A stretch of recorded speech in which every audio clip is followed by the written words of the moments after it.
Listen up, ladies and gentlemen, because I think I have fixed the beginning of the FNAF timeline with one change. I watched ID's Fantasies timeline. I've watched MatPat's timeline. I've watched pretty much every timeline there is out there. Information from Rytoast, FNAF, John. And there's a few things that just do not sit right with me. Number one, William's motivations. It's never made sense to me. Man gets sad and kills child. Number two, where baby and sister location fit into this whole thing.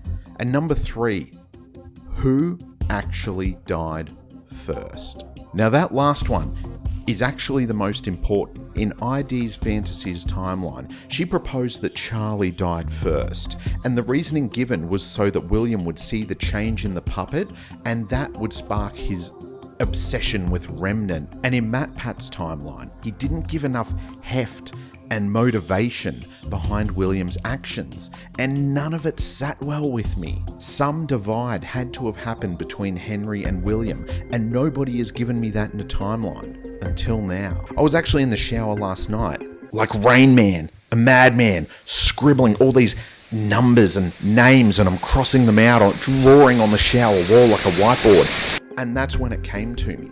Elizabeth can't have been the first to die. Why would William have built that contraption? Charlie, why would William have just randomly picked her as his first victim? It doesn't make sense.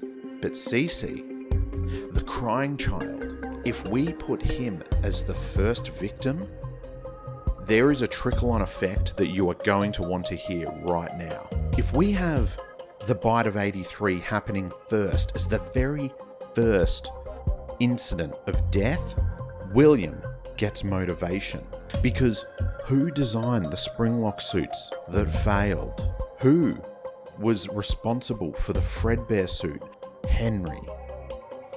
So although Michael was the one who placed his brother's head into Fredbear, the failure of that mechanism and the symbolism of it being the Fredbear that took William's son from him, that is a motivation.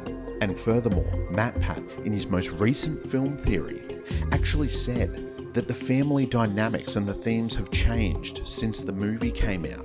In this entire game lore, we have had countless arguments over Henry trying to build a Charlie bot, Henry trying to rebuild Charlie, rebuild Charlotte, rebuild his daughter.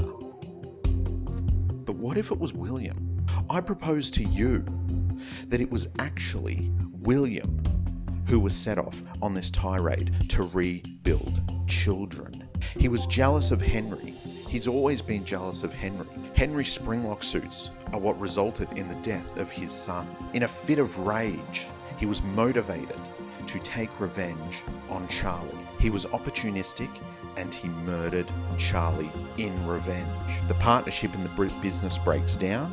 William goes off from that and he starts up the Funtime animatronics. He starts up the sister location because William, he rebuilds Cece, who later becomes Gregory. This is why we have the mimic in the sister location bunker in ruin. This was William's experimentation with Remnant and AI technologies. Whether he took them from Henry or not, that's actually a moot point, because all that matters is William is the one that put his son back together.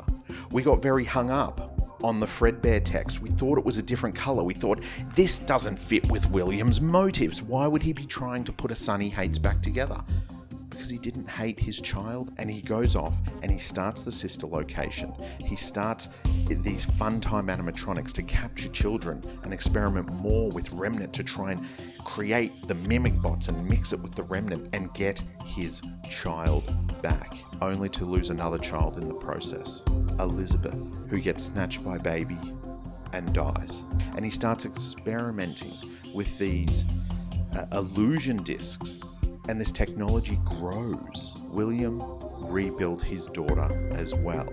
He's trying to put his family back together by horrific means, but we have a motive And so there it is. If CC is the first one to die, it explains a motive for William killing Charlie. It explains why Gregory's a robot, so Pat was right. It explains ID Fantasy's theory about there being two Vanessas because he's rebuilt all of his children. It even explains why the little golden Fredbear was having lines that could only be associated to William Afton because he was talking through the Fredbear. Those are his dialogue lines. Yes, I know they're a slightly different shade of yellow, but that is the cosmetic difference of the games, not a literal difference. I'm pretty confident in this one. I'm pretty confident in this one. If you can find holes in it, please let me know down below because I'd love to discuss them. But I've tried to pick this apart myself. I came up with this theory last night in the shower, as I said, and I can't see many holes. I've taken themes from the book and applied them to it. I've tried to poke holes where I can. The movie canon and the swapping of sort of genders and roles and names and everything, that actually just supports the case. So I think we're onto something here. Let me know what you know in the comments below, and I will see you in the next one.